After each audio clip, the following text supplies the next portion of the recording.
I'm Michael White. I'm from Veeam, and my title is I'm a Global Technical Evangelist, and I specialize in the area of business continuity and disaster recovery. I recently, at a Gartner event, talked about how to prepare for a disaster. And it's really important because I have a lot of experience in that area, and I've talked to people who didn't prepare and then had major disaster. And I've held guys who cried because of how they had to do things to get through that. And it's really uncomfortable. You don't want to be in that kind of position. So over the years, I've put together a list of things, and really they're not shocking, they're not difficult, but they're really important because it allows you to be prepared. And once you're prepared for a disaster, then all of a sudden you get the opportunity to say, oh, it's not a disaster, but a storm's coming in, and I think it might be bad.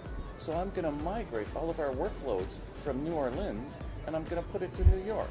It's a 2-hour outage, we can move everything, and that way if a disaster occurs, we will keep everything working. So preparing for disasters effectively empowers you in a variety of ways. In the event that I chatted about on this topic, there's a number of things I'd like to share with you that are particularly important. One of them is the idea of practice. It sounds funny, but the more you practice, the more effective you are when it's real. So what I suggested to a number of my customers in the past is to actually every Friday afternoon bring a different application group into the boardroom and practice a failover.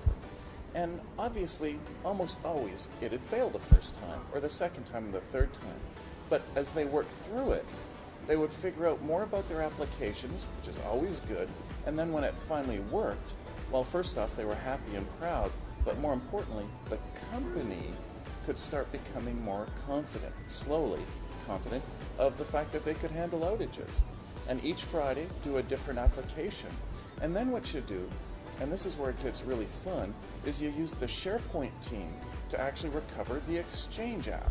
It's harder, but again, you're spreading skills around that are very useful in a crisis. And after a team can recover their application a couple of times in a row, and so you're happy, you're proud, well, then you get somebody like me, a specialist, to come in. Doesn't cost a lot of money usually, and then we sabotage things. So all of a sudden, the domain controller that's part of the Exchange test is actually an old one from an old backup. They don't know that. And all of a sudden, the service accounts, their passwords don't work, so Exchange won't start. So then the testers can't log in. So they have to work through that. Because one of the important things I've learned at real disaster sites is plans never quite work. So you can't think your way through a disaster, believe it or not. What you actually have to do is react. And what that means is you have to practice over and over so your muscles have skills. And then that is what works through a disaster. So one thing, practice, is really key. The other thing is granularity. It's sort of a weird word, but in this case what it means is you actually group your applications. You don't fail over everything. What you do is you fail over what you need to fail over. That's really important because outages, disasters generally, more than half the time, don't kill the entire data center, they kill a portion of it. So by packaging Exchange as an app, SharePoint as an app, Oracle, your payroll, whatever, you package them so you can fail them over one at a time or all at once, but you're failing all of Exchange over. What that means is when you have a partial outage, and it's just for a weekend because let's say building power is going to be changed, what you can actually do is say, you know what, I'm only going to fail over Exchange to our recovery site because it's a weekend, nobody cares, but we want emails to be able to come in and go out without issue. And because you've got some granularity in your failover plans, in your preparation, you can actually fail just Exchange over. So that's really powerful. Now another thing that's really important is what is an application? Because what a lot of people think, Exchange, again, very common, they think that's an application. The problem is Exchange is actually not just a server. An Exchange is a collection of servers. One of my customers I knew quite well and I really liked, their Exchange environment had 24 different servers. and then you add in a domain controller, a DNS server, maybe a DHCP server, generally a workstation, all of a sudden you might have 30 different virtual machines which equal one application, in this case Exchange. So you have to package all of those together to make for the effective testing, but you package them all together so that if you're only going to fail email over, that works. So the granularity is really, really important as well. Now, there are some things about why, when you prepare, things fail. So why does DR fail? So maybe we should talk about that a little, because there's some good tidbits there. One of the first ones, which is sort of funny, it's very true, I've seen it quite often, is people think it's not going to happen to them. I've met managers who've said they've looked after this data center for 20 years, they never had an outage, so why should they worry? Now, first, I generally don't believe them, because there's always going to be, every now and again, a little outage. But okay, the fact is, though, we are seeing more and more and more outages. A good example in the news recently is 2 different airlines have had massive shutdowns, where airplanes couldn't fly, where people couldn't get refunds because they had IT issues. Both of them had some very interesting and very similar IT issues. So we add into that, we're getting more storms, we're getting more floods, we're getting more forest fires. There's a town near where I live where 86,000 people were chased out of the town by a forest fire, which then proceeded to burn their entire town. So there's more reasons today than there was a year ago, well, 10 years ago, to have disasters. So an attitude of actually saying it can't happen to me in this day and age, I believe, is inappropriate. However, the final sort of straw for me to disagree with that is that there's human error that occurs. Somebody might accidentally restore a tape backup from a week ago and it overwrites your current application, thus it doesn't work anymore. So if you have a disaster recovery plan, it can actually help with that. So the attitude of it can't happen to us is not good, it's not healthy, and I don't think it's accurate. But another reason why disaster recovery projects fail is when you don't have an effective executive sponsor. So really good DR is packaging apps. I've already mentioned that. Well, sometimes there's elements of network and storage, virtualization, and application. Some of those are sometimes actual silos. So having an executive sponsor who doesn't have to do much work, to be honest, it's guys like us that do the work. But if you run into any silo-based issues, well, an executive sponsor will actually help you through that. Now, one of the other reasons why disaster preparation kind of work fails is actually people don't practice. They buy a tool, they practice a little, and then they stop.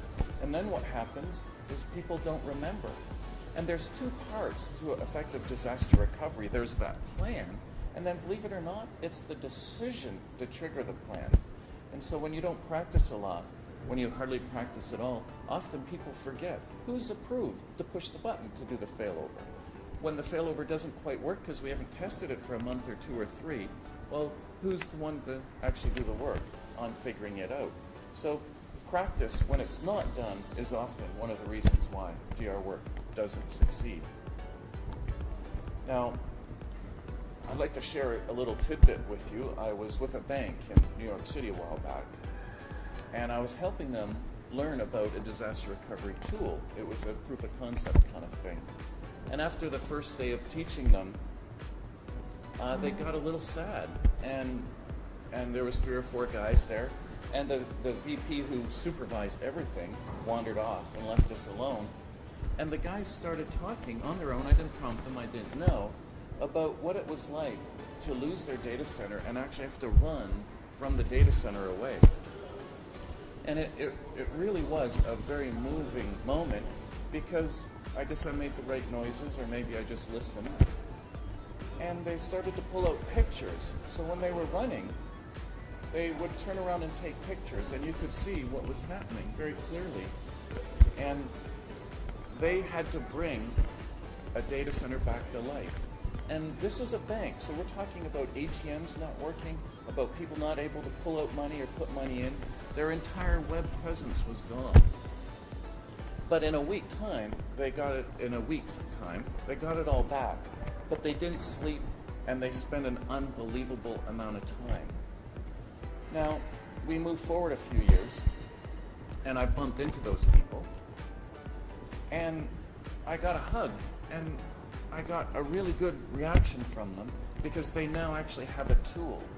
And they really did every Friday afternoon practice failing over apps. And so they're actually ready for things to happen. And they can't get over how being ready has made them confident and really makes them feel comfortable. And it's hard for me to put all of that into words. But if you put the time in preparing for a disaster, and if you practice, and if you have a sponsor, and you do all the right things, which actually are not that hard, then you can be in a position where if anything bad happens, you'll be able to issue a press release that says, look, there was a disaster, we lost our data center. But guess what? Your money's safe, or your payroll is going to be in your bank account when it's supposed to be. That's a very, very good position to be in. And not nearly as important, but it's a nice benefit, is your people will know their applications better. They'll be better at supporting them. So think about it, think about the things I've said, and think about having a DR plan.